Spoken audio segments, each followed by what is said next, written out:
Selamat datang di Lensa Dunia, wadah bagi Anda yang haus akan pengetahuan dan keajaiban alam yang tersembunyi. Sebelum kita menyelami kegelapan abadi di kedalaman samudra, pastikan Anda telah menekan tombol subscribe dan menyalakan lonceng notifikasi agar tidak tertinggal perjalanan epik kami menyusuri sejarah dan misteri bumi. Hari ini, kita akan melakukan perjalanan vertikal sejauh 3.800 meter ke bawah permukaan laut, meninggalkan cahaya matahari menuju zona abisal yang sunyi. Di sana, di tempat yang paling tidak ramah bagi kehidupan, sebuah peristiwa tragis sekaligus megah terjadi. Jatuhnya bangkai seekor paus raksasa. Namun, ini bukanlah akhir. Di kedalaman ini, kematian hanyalah awal dari sebuah pesta pora kehidupan yang tidak masuk akal. Sebuah ekosistem yang menantang segala hukum biologi yang kita kenal di permukaan. Bayangkan sebuah gurun pasir yang luas, dingin, dan benar-benar gelap. Begitulah kondisi dasar laut dalam di kedalaman hampir 4 km. Tekanan di sini mencapai ratusan kali lipat dari permukaan, cukup untuk menghancurkan kapal selam biasa. Di dunia yang tampak mati ini, sumber energi sangatlah langka. Kehidupan biasanya hanya bergantung pada salju laut atau partikel organik kecil yang jatuh dari atas. Namun sesekali, sebuah anugerah jatuh dari langit laut dalam. Sebuah bangkai paus yang beratnya bisa mencapai 40 ton, tenggelam dan mendarat di dasar laut. Ilmuwan menyebut fenomena ini sebagai whale fall. Satu bangkai paus ini membawa nutrisi yang setara dengan ribuan tahun salju laut. Seketika mengubah padang gurun yang tandus menjadi sebuah metropolis kehidupan yang sangat sibuk. Perjalanan menuju dasar laut dalam bukanlah proses yang singkat. Dibutuhkan waktu berjam-jam, bahkan hari, bagi bangkai raksasa ini untuk mencapai tujuannya. Selama perjalanan tersebut, tubuh paus mulai mengalami dekompresi dan serangan dari predator pelagis. Namun, begitu ia menyentuh lantai samudra, jam biologis yang luar biasa mulai berdetak. Ini adalah awal dari suksesi ekologi yang terbagi dalam beberapa tahap unik yang bisa berlangsung selama lebih dari 1 abad. Paus yang selama hidupnya berperan sebagai penyerap karbon raksasa di permukaan, kini bertransformasi menjadi penyokong kehidupan bagi makhluk-makhluk yang bahkan belum pernah melihat cahaya matahari seumur hidup mereka. Inilah bukti efisiensi alam semesta dalam mengolah setiap inci energi yang tersisa. Tahap pertama dimulai seketika setelah bangkai mendarat. Bau jaringan organik yang membusuk menyebar melalui arus bawah laut, mengundang para pemulung oportunistik dari kegelapan. Hiu tidur Pasifik, ikan hagfish yang berlendir, dan kepiting raksasa mulai berdatangan. Ikan hagfish, makhluk purba yang tidak memiliki rahang, akan masuk ke dalam lubang-lubang tubuh paus dan memakan dagingnya dari dalam. Dalam fase ini, hingga 60 kg jaringan lunak dapat dikonsumsi setiap harinya. Ini adalah pesta pora yang brutal, namun esensial. Para pemulung ini mampu mendeteksi keberadaan bangkai dari jarak puluhan kilometer, menunjukkan betapa tajamnya insting bertahan hidup di dunia yang sangat kompetitif ini. Mari kita soroti salah satu aktor utama di tahap ini, hagfish. Sering dijuluki sebagai belut lendir, makhluk ini telah ada sejak ratusan juta tahun yang lalu, hampir tidak berubah secara evolusi. Mereka memiliki kemampuan luar biasa untuk menyerap nutrisi langsung melalui kulit mereka saat berada di dalam bangkai paus. Lendir yang mereka hasilkan bukan sekedar menjijikan, melainkan mekanisme pertahanan yang mampu menyumbat insang predator lain yang mencoba mengganggu mereka saat makan. Di kedalaman 3.800 meter, hagfish adalah penguasa efisiensi. Mereka adalah garda terdepan yang memastikan tidak ada protein yang terbuang sia-sia di dasar samudra yang kelaparan. Setelah daging dan jaringan lunak habis dalam waktu 1 hingga 2 tahun, fase kedua dimulai, tahap pengayaan oportunis. Dasar laut di sekitar bangkai kini menjadi sangat kaya akan sedimen organik. Ribuan organisme kecil seperti siput laut, cacing Polychaeta, dan krustasia kecil menyerbu area tersebut. Mereka tidak hanya memakan sisa-sisa kecil daging, tetapi juga mulai berkoloni di tulang-tulang paus yang mulai terbuka. Populasi di area ini bisa mencapai kepadatan yang luar biasa, ribuan individu per meter persegi. Ekosistem ini kini menyerupai terumbu karang yang sibuk, namun berada dalam kegelapan total dan tekanan ekstrim.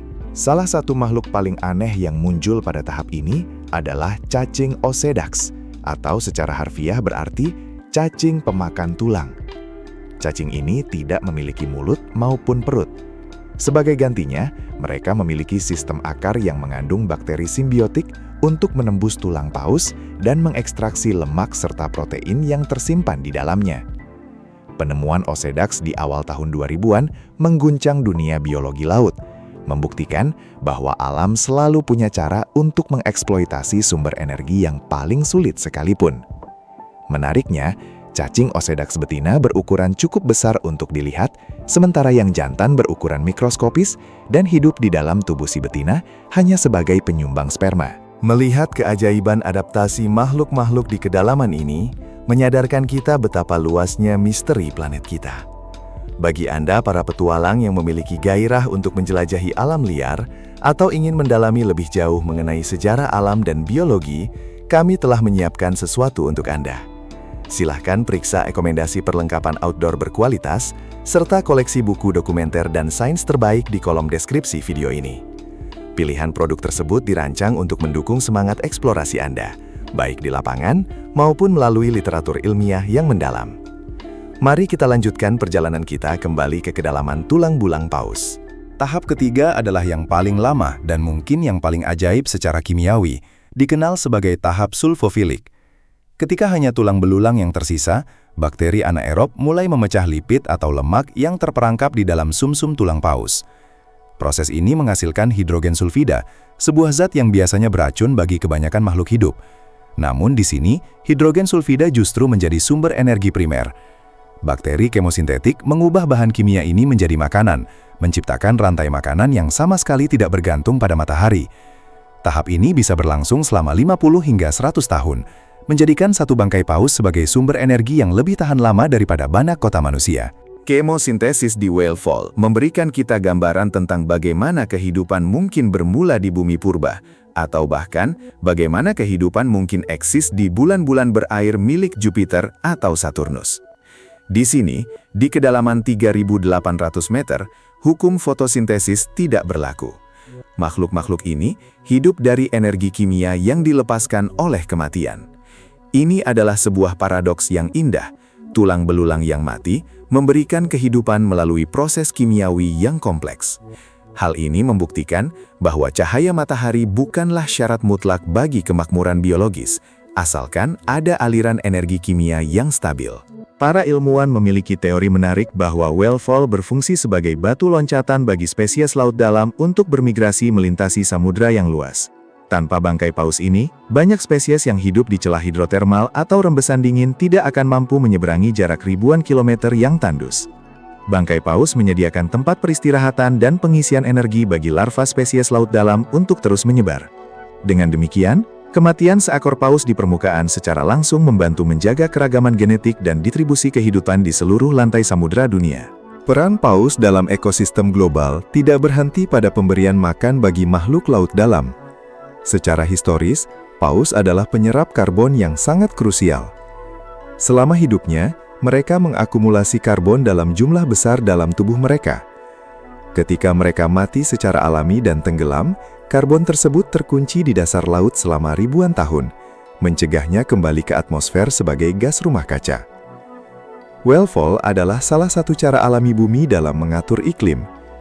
Inilah mengapa pelestarian paus bukan hanya tentang melindungi satu spesies hewan yang cantik, tetapi tentang menjaga sistem pendukung kehidupan planet kita secara keseluruhan.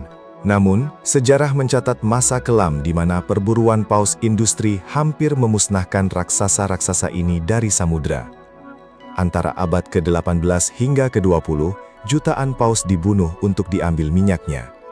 Secara tidak langsung, manusia telah memutus pasokan makanan utama bagi ekosistem laut dalam. Para ilmuwan memperkirakan bahwa hilangnya populasi paus telah menyebabkan kepunahan lokal bagi banyak spesies laut dalam yang belum sempat kita temukan.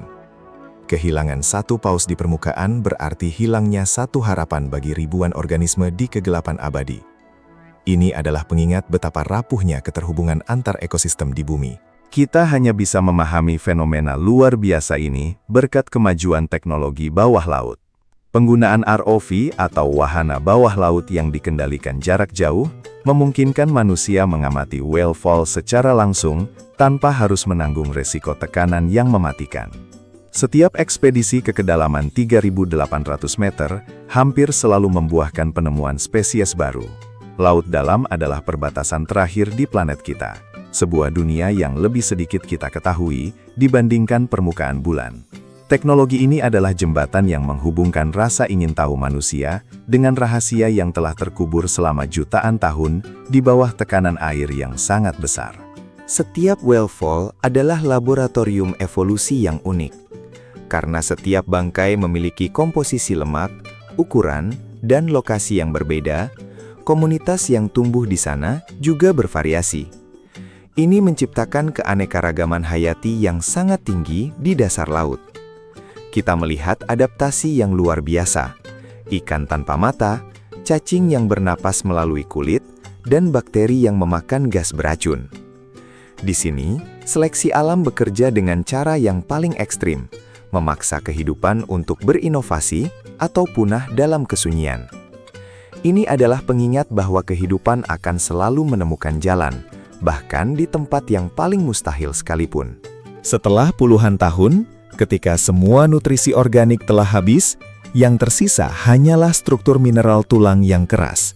Pada tahap akhir ini, tulang paus berfungsi seperti terumbu karang di laut dangkal. Mereka menyediakan substrat keras bagi anemon, spons, dan koral laut dalam untuk menempel dan tumbuh. Bangkai tersebut kini benar-benar telah menyatu dengan geologi dasar laut. Apa yang dimulai sebagai individu yang bernafas di permukaan, kini telah menjadi bagian dari struktur fisik bumi di kedalaman. Siklus ini adalah bentuk reinkarnasi biologis yang paling nyata dan menakjubkan di alam semesta. Melihat fenomena whale fall mengajarkan kita perspektif baru tentang kematian. Di mata manusia, bangkai mungkin tampak menjijikan atau menyedihkan. Namun di mata alam, kematian paus adalah kedermawanan terbesar. Ia adalah sebuah pengorbanan yang menghidupi ribuan nyawa selama berabad-abad. Alam tidak mengenal kata limbah. Setiap molekul didaur ulang, setiap energi dialirkan kembali. Keberadaan ekosistem aneh di kedalaman 3.800 meter ini adalah simfoni tentang keterkaitan segala sesuatu. Kematian di permukaan adalah napas bagi kegelapan di bawah sana. Masa depan penelitian laut dalam kini terfokus pada bagaimana kita dapat melindungi zona abisal ini dari ancaman baru, penambangan dasar laut dalam. Saat kita baru mulai memahami betapa pentingnya whale fall dan ekosistem terkait, aktivitas manusia kembali mengancam keseimbangan ini. Melindungi laut dalam berarti melindungi sejarah panjang evolusi yang tersimpan di sana. Melalui lensa dunia, kita diingatkan bahwa pengetahuan adalah langkah pertama menuju pelestarian. Tanpa pemahaman, kita mungkin akan menghancurkan harta karun biologis yang bahkan belum sempat kita beri nama. Dari raksasa yang mengarungi samudra hingga menjadi metropolis di dasar laut. Perjalanan sebuah whale fall adalah salah satu narasi paling luar biasa di planet kita. Kita telah melihat bagaimana pemulung, cacing pemakan tulang, hingga bakteri sulfofilik bekerja sama dalam estafet kehidupan yang berlangsung selama 100 tahun. Kedalaman 3.800 meter bukan lagi tempat yang mati di mata kita, melainkan sebuah panggung bagi drama kehidupan yang epik dan penuh keajaiban. Fakta-fakta ini membuktikan bahwa bumi masih menyimpan ribuan rahasia yang menunggu untuk diungkap oleh mereka yang berani melihat lebih dekat. Terima kasih telah menemani kami dalam ekspedisi mendalam ini di Lensa Dunia. Setiap cerita yang kita ulas adalah potongan puzzle dari keagungan alam semesta yang kita tinggali. Jangan lupa untuk memberikan like jika Anda terpukau dengan keajaiban whale fall ini, dan bagikan pendapat Anda di kolom komentar. Apakah menurut Anda masih ada misteri yang lebih besar di dasar samudra yang belum kita temukan? Sampai jumpa di video dokumenter berikutnya, di mana kita akan terus menyingkap tirai misteri dunia. Tetaplah penasaran dan teruslah menjelajah bersama kami.